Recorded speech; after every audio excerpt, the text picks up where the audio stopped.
Merino. 6 minutes on the pitch. One moment of brilliance. Portugal's World Cup dream is over. Welcome to FairPlay Football AI Review. This was a round of 16 knockout at the FIFA World Cup 2026, and the stakes could not have been simpler or more brutal. Portugal needed a result to survive. Spain needed a result to advance.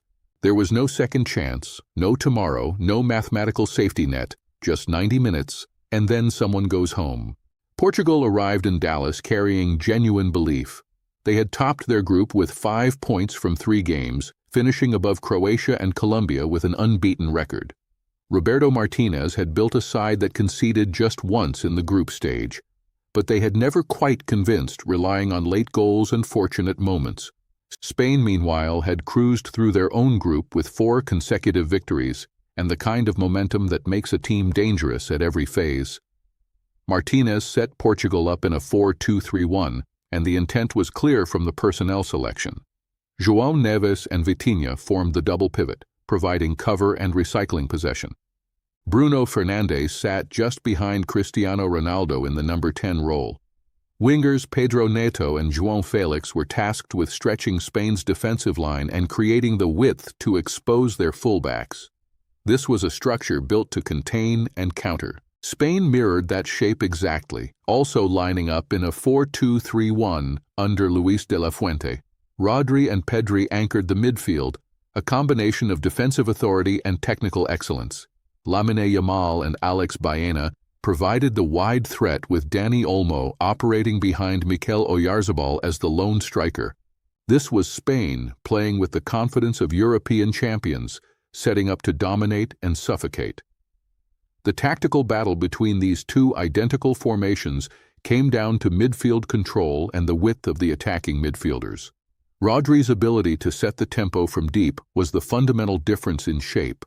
Portugal's double pivot of Neves and Vitinha had to work constantly to prevent Pedri from finding pockets of space between the lines. The key mismatch emerged wide right for Spain, where Lamine Yamal consistently found himself in one-on-one situations against Portugal's defensive structure, clocking 5 tackles and generating 2 shots on target. Spain controlled the opening exchanges, with Rodri setting an unhurried tempo. Portugal were not passive. They registered 106 attacks across the 90 minutes and applied genuine pressure in transitions. But they struggled to build sustained momentum against Spain's disciplined defensive block. The first half was a tactical chess match rather than an open game, with both sides probing carefully and neither willing to leave space behind their defensive line. The clearest first-half moment of genuine danger came from Nuno Mendes, who struck the woodwork before being forced off injured in the 56th minute. That moment captured the entire first half in a single image: Portugal coming close without converting, and then losing the player who had created the chance. It was a blow to Martinez's plans and a warning of the fine margins in this game. Portugal hit the woodwork once across the 90 minutes, managed 10 shots in total against 2 saves from Unai Simon, and carried an expected goals value of 0.88. These were not the numbers of a side completely overrun. They were the numbers of a team that created just enough to be dangerous but never enough to be comfortable. Diogo Costa, meanwhile, was busier, making 5 saves to keep the scoreline level deep into the match.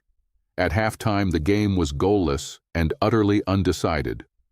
Portugal had shown defensive discipline and moments of attacking intent. Spain had the better structure and the more dangerous wide players, but had not found a way through.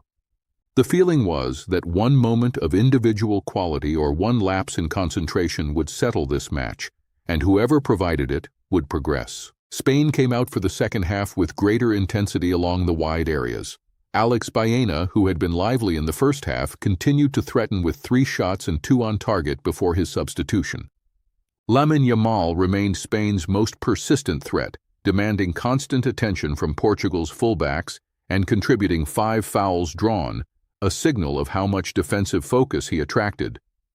Portugal tried to inject energy through their substitutions. Rafael Leão replaced João Felix in the 71st minute, and Martinez clearly wanted directness and pace against a tiring Spanish defense. Diogo Dalot came on simultaneously for João Cancelo, solidifying the right flank.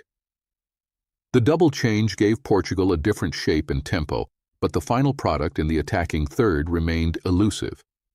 Leão played just 19 minutes without registering a shot on target. The two late Portugal substitutions in the 83rd minute told a different story of intent. Francisco Conceição came on for Pedro Neto, and Bernardo Silva replaced Vitinha, both changes designed to chase the game and add creativity.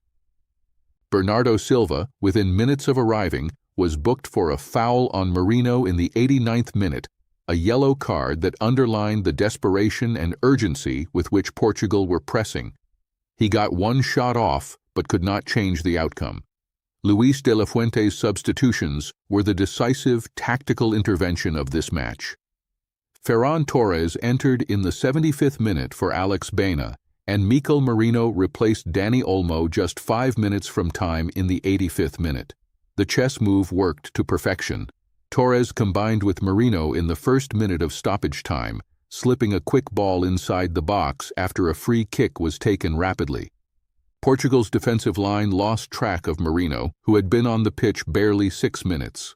Merino finished with his left foot from close to the penalty spot, directing the ball into the near post with the conviction of someone who had been waiting all match for this moment. The Portuguese defense simply did not pick him up as the free kick was played quickly.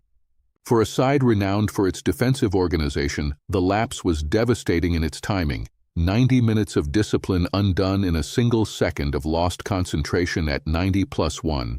That 91st minute goal was not merely a goal, it was the decisive moment that ended Portugal's World Cup. It crystallized the difference between Spain's clinical use of substitutes and Portugal's inability to convert their own attacking moments across 90 minutes. The margin between the sides was paper-thin in expected goals, but in the only number that matters, Spain had one and Portugal had none. Possession told a clear story. Spain controlled 55% of the ball and completed 467 accurate passes to Portugal's 357, with an 88% pass accuracy against 84. Rodri's 92 passes completed in a single game were the metronome of the match, controlling rhythm and preventing Portugal from building up pressure in dangerous areas. But possession alone does not win knockout games. The match was closer than those numbers suggest. Spain's attacking threat was real, but not overwhelming. 15 shots to Portugal's 10, with 6 on target compared to 2. The expected goals figures were almost identical, 0.93 to 0.88 dives, confirming that this was one of the tightest round of 16 matches at this tournament.